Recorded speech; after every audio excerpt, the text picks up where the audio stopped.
शरद पवार यांची सुरू असलेल्या पत्रकार परिषदेचं थेट प्रक्षेपण आपण पाहिलं आणि त्यानंतर गुरुपौर्णिमेच्या निमित्तानं ठाणेमध्ये असलेल्या आनंदाश्रम या ठिकाणी दाखल झालेले राज्याचे मुख्यमंत्री एकनाथ शिंदे यावेळेला गुरुपौर्णिमेच्या निमित्तानं त्यांचे गुरु आनंद दिघे यांचं दर्शन घेताना त्यांच्या पुढे नतमस्तक होताना आपण यावेळेला पाहतोय। एकनाथ शिंदेंच्या शिवसेनेचं हे मुख्य कार्यालय म्हणून देखील ओळखलं जातं आणि त्याच ठिकाणी आनंद दिघे यांची असलेली मोठी प्रतिमा त्याच्या समोर नतमस्तक होत असलेले राज्याचे मुख्यमंत्री एकनाथ शिंदे। एकनाथ शिंदे हे एकटे नव्हे तर शिवसेनेमध्ये त्यांच्या सोबत असलेले सर्व मंत्री देखील त्या ठिकाणी आल्याचं आपण पाहतोय। आज गुरुपौर्णिमा आहे आणि त्याच निमित्तानं विविध कार्यक्रमांचं आयोजन करण्यात आलेलं आहे। त्यापैकी मुख्यमंत्र्यांनी हजेरी लावलेली आहे। आनंद आश्रम या ठिकाणी ठाणे या ठिकाणी असलेल्या याच आनंद आश्रमामध्ये आपण पाहतोय यावेळेला बाळासाहेब ठाकरे यांना देखील ते गुरु मानतात आणि त्यांच्याच प्रतिमेचं पूजन त्या ठिकाणी सुरू असल्याचं आपण पाहतोय। सोबतीला असलेले नरेश म्हस्के, उदय सामंत,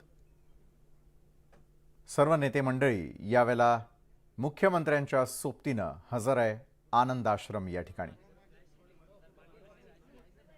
तर गुरुपौर्णिमेच्याच या निमित्तानं आज मुख्यमंत्री एकनाथ शिंदे हे आनंद आश्रमात दाखल झाले आणि त्याच निमित्तानं सर्व आमदार आणि मंत्र्यांनी देखील गुरुपौर्णिमेचं निमित्त साधत एकनाथ शिंदे यांची देखील भेट घेण्यासाठी ठाणं गाठलेलं आहे। याच संदर्भात अधिक माहिती देतात आपले प्रतिनिधी अजित मांढरे। अजित, मुख्यमंत्री एकनाथ शिंदे आनंद आश्रमात दाखल झालेले आहेत आणि गुरुपौर्णिमेचं देखील निमित्त आहे। सर्व मंत्री आणि आमदारही त्यांच्या सोबत असल्याचं दिसतंय। काय सुरू आहे आनंद आश्रमात? विशाल, आनंद आश्रमामध्ये मुख्यमंत्री एकनाथ शिंदे हे त्यांचे आमदार, मंत्री, पदाधिकारी आणि शिवसैनिकांसह बाळासाहेब ठाकरे आणि आनंद दिघे यांच्या फोटोला पुष्पहार अर्पण करतायत।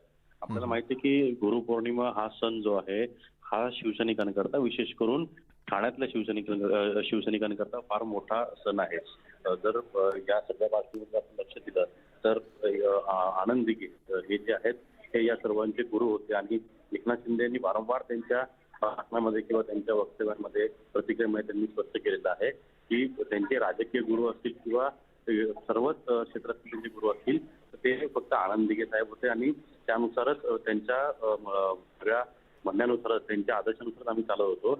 आणि वारंवार त्यांनी ज्यावेळेस हा सगळा उठाव केला होता त्या उठावानंतर देखील त्यांनी प्रत्येक त्यांच्या भाषणामध्ये धर्मवीर आनंद दिघे यांचा उल्लेख होता। कारण का त्यांच्या विचारांनी, बाळासाहेबांच्या विचारांनी आम्ही हे सरकार स्थापन केलंय असं ते वारंवार म्हणाले। त्यामुळे गुरुपौर्णिमा या सगळ्या याच्यामध्ये ज्यावेळेस आनंद दिघे हे जिवंत होते त्यावेळी देखील मोठ्या प्रमाणामध्ये ठाण्यामध्ये आनंदाश्रमामध्ये हा मोठा सण साजरा केला जायचा। संपूर्ण राज्यभरातून अनेक त्यांचे शिष्य असतील किंवा त्यांचे जे शुभचिंतक आहेत ते इथे येऊन आनंद दिघे यांचा आशीर्वाद घ्यायचे आणि गुरुपौर्णिमेनिमित्त त्यांना अभिवादन करायचे।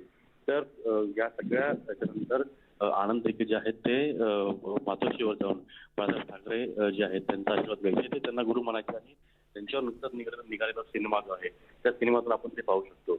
बरोबर आहे। जर ठाण्यातला विषय सांगितला तर अशा अनेक किस्से आहेत गुरुपौर्णिमेचे, ज्या गुरुपौर्णिमेच्या वेळेस पहाटेपासून लोक जी आहेत ती जो आनंदाश्रम आहे तिथे येऊन थांबायचे आणि आनंद दिघे यांचं दर्शन झाल्यावरती किंवा त्यांची भेट घेतल्यानंतर ते इथून जायचे। म्हणजे कुठेतरी एक गुरुपौर्णिमा, गुरु आणि शिष्याचं नातं जे आहे ते या सगळ्या याच्यातून समोर यायचं। आणि मुख्यमंत्री एकनाथ शिंदे यांच्याकरता आनंद दिघे ही व्यक्ती जी आहे ही यांचं फार मोठं स्थान आहे त्यांच्या आयुष्यामध्ये। मग त्यांच्यावर जेव्हा दुःखाचा डोंगर कोसळला होता तो विषय असू दे किंवा त्यांची राजकीय कारकीर्द असू दे किंवा त्यांच्या इतर कोणत्या अडचणी, समस्या असू देत, या सगळ्यांच्या वेळी आनंद दिघे हे एकनाथ शिंदे यांच्यासोबत सदैव असायचे। आणि या सगळ्या याच्यामधून आनंद दिघे यांच्या विचारांच्यावरच आम्ही संपूर्णपणे प्रत्येक क्षेत्रामध्ये चालतो किंवा त्या दृष्टीनेच आम्ही आमचा कारभार करतो असं वारंवार एकनाथ शिंदे म्हणतात। त्यामुळे आनंद दिघे हे मुख्यमंत्री एकनाथ शिंदे यांचे गुरु आहेत हे याच्यातून ते अनेक वेळा स्पष्ट झाले। आज गुरुपौर्णिमा आहे, यानिमित्त सगळ्या शिवसेनेचे आमदार, मंत्री आणि जे खासदार आहेत ते इथे येऊन आनंद दिघे यांच्या फोटोला पुष्पहार अर्पण करतायत। हा कार्यक्रम झाल्यानंतर इथे आलेले बरेचसे जे शिवसैनिक आहेत त्यांना देखील मुख्यमंत्री एकनाथ शिंदे भेटणार आहेत. ते सगळ्यांचं नक्कीच. अभिवादन स्वीकारतात. त्या ठिकाणी आनंदीके उभे राहायचे, त्याच्या बाजूला त्यांच्या टेबलाच्या बाजूला उभं राहून सगळ्यांचं अभिवादन जे आहे ते एकनाथ शिंदे स्वीकारतात. इथून झाल्यानंतर ते दादर शिवाजी पार्क येथील बाळासाहेब ठाकरे स्मृती स्थळ जे आहे तिकडे जाऊन देखील ते पुष्पहार अर्पण करणार आहेत. नक्कीच. त्यामुळे शिवसेनेकरता आणि मुख्यमंत्री एकनाथ शिंदे यांच्याकरता गुरुपौर्णिमेचा हा आजचा मोठा दिवस असतो. नक्कीच अजित, या सर्व घडामोडींवरती आपलं देखील लक्ष अशाच प्रकारे असू द्या. मुख्यमंत्री एकनाथ शिंदे यावेळेला ठाण्यातील आनंद आश्रम या ठिकाणी आहेत आणि गुरुचरणी नतमस्तक झाल्याचं आपण त्यांना पाहिलं.